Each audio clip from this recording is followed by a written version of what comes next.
Begal modus tawuran, komplotan geng motor di Palembang diringkus Subdit Jatanras Polda Sumatera Selatan di sebuah rumah kosong yang dijadikan markasnya. Barang bukti sepeda motor milik korbannya dan senjata tajam diamankan dari geng motor tersebut. Komplotan geng motor ini tak berkutik saat markasnya digerebek Subdit Jatanras Polda Sumatera Selatan.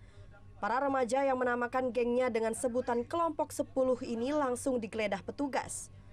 6 remaja dari geng ini terpaksa diamankan petugas. Geng motor ini melakukan pembegalan di Jalan Soekarno-Hatta, Kelurahan Demang Lebar Daun Ilir Barat 1 Palembang. Korbannya seorang remaja yang berlari meninggalkan sepeda motornya dan sempat dianiaya para pelaku.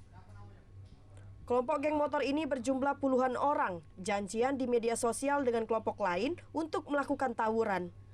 Bahkan rencananya tawuran tersebut akan disiarkan langsung di media sosial. Tiba di lokasi tawuran, justru kelompok musuh tidak berada di tempat. Kemudian geng motor ini melakukan sweeping dan justru bertemu dengan remaja lain.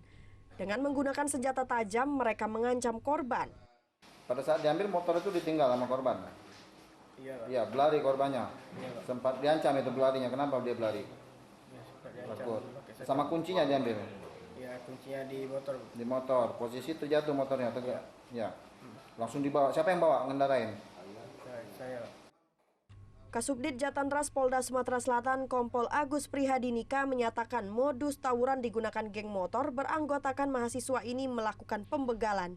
Para pelaku ini berencana ingin melakukan tawuran dengan janjian dengan kelompok lainnya. Tetapi pada saat di TKP, kelompok lainnya tidak hadir, sehingga dia menemukan kesempatan untuk melakukan pencurian dengan dasar, menakuti korban dengan cara senjata tajam diseret ke jalan, sehingga korban meninggal motor diambil.